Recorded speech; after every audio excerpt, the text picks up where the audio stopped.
Hey, what's up guys? Welcome back to Jersey Nick Moto. Today we're going to talk about, I guess, kind of a serious subject. We're going to put a little positive spin on it. And we're also going to pump some oil through this girl's veins because I think I've been neglecting her a little bit. Give her a little run.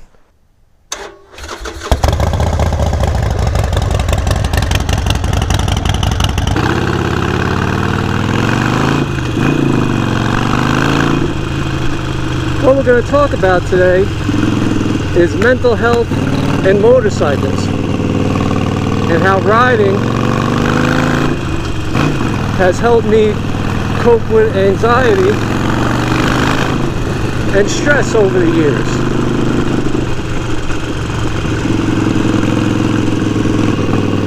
But first, I'll spare you the boredom of the New Jersey Turnpike, and we'll pick it up when I get somewhere a little nicer.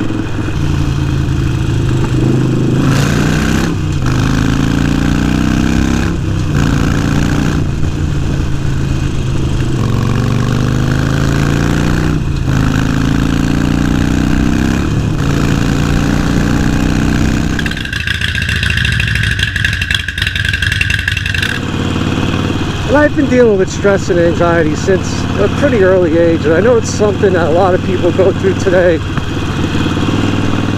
So I'm going to give you a little backstory about me, and I always go back and forth about how much of my personal life to share on YouTube.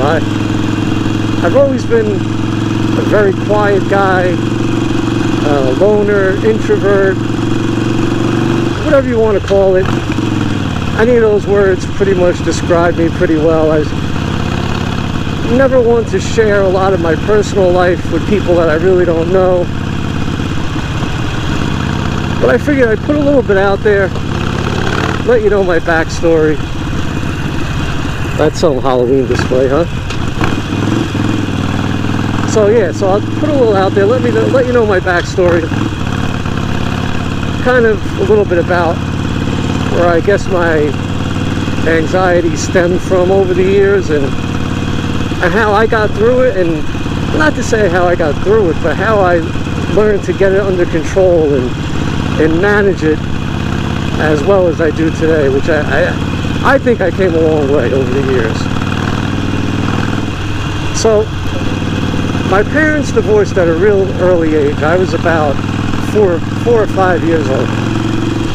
And no, this isn't going to be some kind of poor me, I came from a broken home type deal. I never used that excuse as a kid, and I sure as hell don't use it as a grown man. So, and I'm not going to sit here and tell you about how horrible my childhood was, because it wasn't. It was stressful at times, but it wasn't horrible. I mean, I might not have had my parents around, but I had my aunt and my grandparents.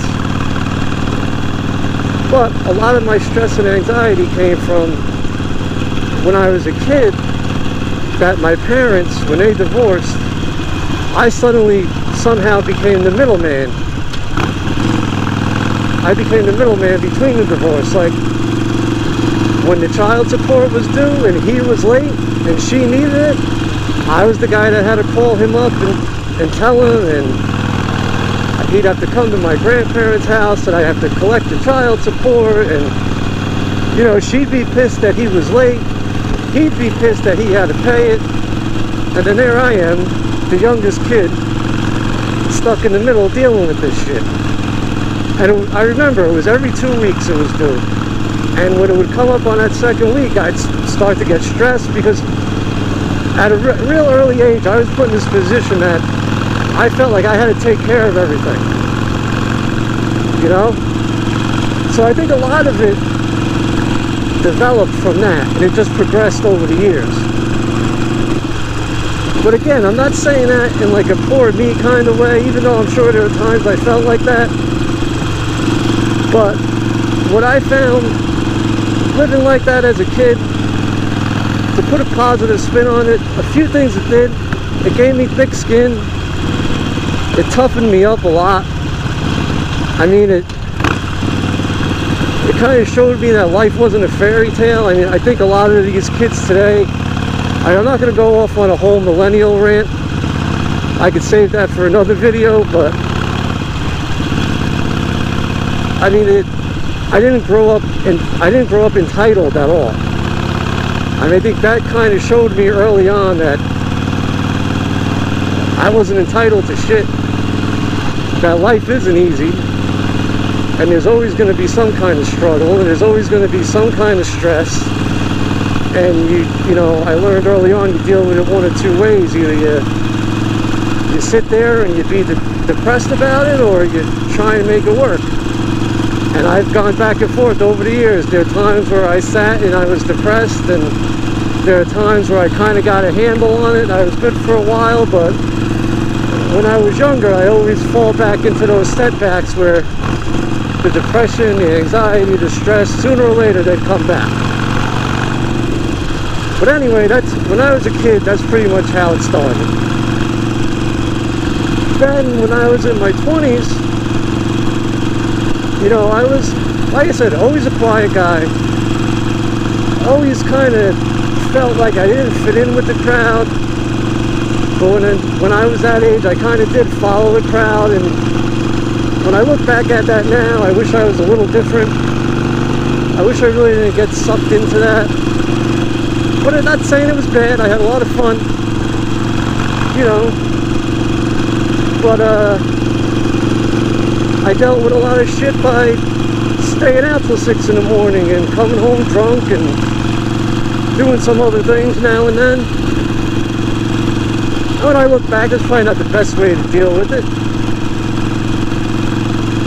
It's not like I had anxiety and depression all the time, but every now and then it would start creeping back. And that was a time before motorcycles. And as I talked about in other videos before, I always knew that I wanted to ride. And it didn't happen until I was around 28 years old. But that nagging feeling to be free and to wander and to ramble, it was there back then. And I just didn't know how to satisfy it back then. And I just got caught up in, you know, hanging out with the crowd and going to clubs, going to bars, staying out all night. Went to college, which was a goddamn waste of time for me. But didn't know what I wanted to do in my life at that time. And that's kind of where, you know, society pulled you back then. Like, oh, you got to go to college, or you're never gonna make it in the world. Man, that is the furthest thing from the truth. I learned more about life working blue-collar jobs than I learned at all sitting in the classroom. And I've learned more about life traveling across this country than I ever would sitting in a classroom. Any advice to anybody out there in their late teens, early 20s that are debating whether or not to go to college, or whether or not to learn a trade, or just get some kind of job?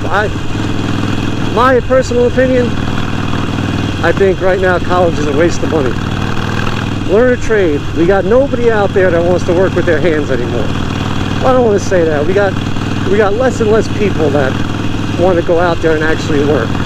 Learn a trade. Don't be afraid to get your hands dirty. Look at this motherfucker. Stupid motherfucker. Alright, like I was saying, learn a trade. Don't be afraid to do a little hard work. Don't be afraid to get your hands dirty. Believe me, you can make a lot of money out there with a blue-collar job. Alright, so let's see, what else has been a source of my stress and anxiety over the years? Well, one thing that's set me aside from a lot of people is that I kind of knew at an early age that I never wanted to get married and have kids. And that kind of, you know, a lot of people really didn't understand that and always looked at me like I was weird. Because, you know, that's another thing. Society tells you that, well, you know, at a certain age you're supposed to get married and you're supposed to start a family, and there's this timeline, and well, at least practically every woman I've dated over the years has told me about this imaginary timeline that there is. But I never lived by that. You know? I mean, I think there are different kinds of people in this world. There are the people that can't wait to get married and start a family. And don't get me wrong, that's great. If that's your thing, then by all means, do it. Enjoy it. A lot of my friends are happily married with kids. And you know, I mean, I have my nephews, I love them to death, but for me that's enough. I don't need kids of my own. But over the years I've come across a lot of judgmental people that I think are a little jealous and maybe are a little unhappy in their marriage after a few years, and they like to criticize my life and the way I choose to live it. I'll even get the remarks in work like, what are you doing here? Why do you need overtime? You don't have a family. Like, I don't know what people think. I mean, I own a house, so I gotta pay a mortgage. I got a truck, I got a car, and I got 2 bikes, so I gotta pay insurance on that. You know, with the house comes expenses. Well, shit, I mean, I pay bills. I mean, why didn't anybody tell me that since I decided not to have a family and not to get married, that I don't need money? Why didn't anybody tell me that? Because it seems like that's what these people think. If this place closed down, you'd be alright. You don't have a family. Well, what the hell, man? I'd like to know this magical person that they think is paying my mortgage and my bills. And as you can imagine, my views on, you know, marriage and kids has also been a struggle in my dating life. And I remember it changed over the years. Like when I was in my early 20s, mid-20s, whatever, before I had a motorcycle, and I'd be in relationships, and it was tough because, like I said, I knew at that age I didn't want kids. And I've always been honest up front. I don't believe I've ever led anybody on. I've always been honest, and back then a lot of it was, oh yeah, well, that's cool, and then, you know, a couple months down the road, that's when they tried to change me. And that never worked out too well. And plus also back then, I dated a lot of women that, oh, we were just on 2 opposite sides of the spectrum. You gotta figure, back then they were, you know, they were probably living with their parents. They'd be like, oh, you know, you can't stop at my house after work. You gotta go home and get changed first because you can't come here with your work clothes. I'm like, what? Like, and at first I didn't get what she was saying. I said, well, what do you mean I can't come there with my work clothes? Oh, well, I don't want them to know that you work in a warehouse, because they're not going to approve of that. And so that, you know, right there I was done. I was like, you got to be kidding me. And then there'd be ones where, you know, maybe they'd invite me to a barbecue in the summertime, and then I'd get, oh yeah, you know, we're having a family barbecue or this and that. And they'd be, listen, just do me a favor. Don't wear a sleeveless shirt. And I'd be like, huh? They'd be like, oh yeah, you know, my parents aren't going to like all the tattoos. So that's another one I was done. And then when motorcycles came into my life, that seemed to be another problem. I mean, some of them were cool with it. Not many of them ever wanted to ride with me. But then you had the ones that just, you know, instead of supporting me, they would tell me about the odds of me dying, or the odds of me losing my legs. That was their, that's how they showed support for me riding motorcycles. And then up into this, you know, up until I'd say about a year ago, the last, I guess you want to call it the last long-term dating relationship I was in, she was cool with the motorcycle. She didn't want to ride, but she was cool with it. She was quick to tell her friends and brag that her boyfriend had Harleys, but then it would be a problem when I actually went out on the motorcycle.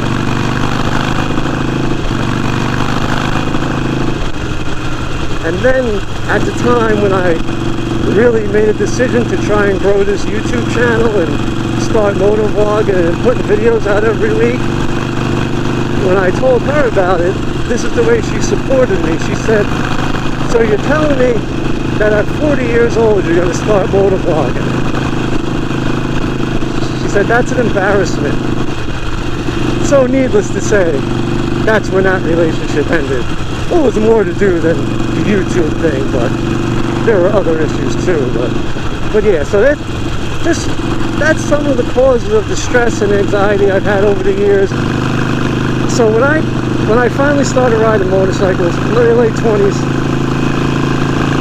that's when I finally found a way to deal with my anxiety and stress. And the more and more that motorcycles became part of my life,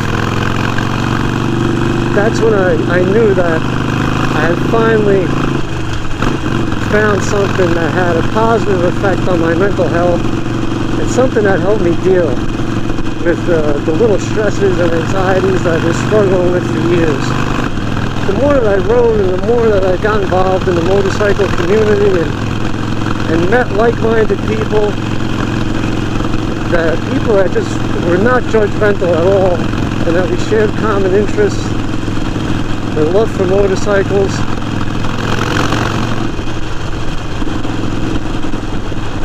It just really, I'd say, once I started riding, that's when I really just stopped giving a shit about what people thought about me, and about the fact that I didn't fit in, and I was different. I was kind of like an outcast and an introvert, and I kind of finally found my way, and it's helped a lot over the years. And riding, it's kind of brought this calmness to me too. I mean, I had a lot of anger, you know. I had a temper. I punched a lot of sheetrock, stupid stuff like that when you do when you're young and pissed off. And then riding a motorcycle was just, when I got into it, it just took all that away. It's just been such a positive influence on my life. So if there's anybody out there that suffers from stress, anxiety, any kind of mental health problem, I hope this video shows you that, you know, you're not alone. It happens to all of us. You just got to find different ways to deal with it. And, you know, especially this time of year, I know we got the holidays right around the corner, and that could be a dark time for a lot of people. So people, find something you love, find a hobby that takes your stress away, get out there and ride your motorcycles, don't let them sit in the garage, get out there and ride them, clear your head, be positive, don't let the negative bastards get you down, don't give a shit what people think about you, live your life, own who you are. If you feel like an introvert, if you feel like an outcast, own that. Be the best goddamn outcast you can. Don't let anybody tell you different. So if anybody wants to share how they, you know, deal with stress and anxiety, leave me a comment below. Let me know what you do. Let's all help each other out. Alright guys, thanks for watching today's video. As always, I appreciate it. If you haven't yet, please hit that subscribe button. Helps the channel out a lot. And now what I'm going to do is another sure way to relieve some stress and anxiety and help your mental health. I'm going to go take a walk on the beach and listen to the sound of the waves of the Atlantic Ocean. So I'll see you guys in my next video. Keep your head on a swivel out there. But before I go, come join me in my little walk on the beach.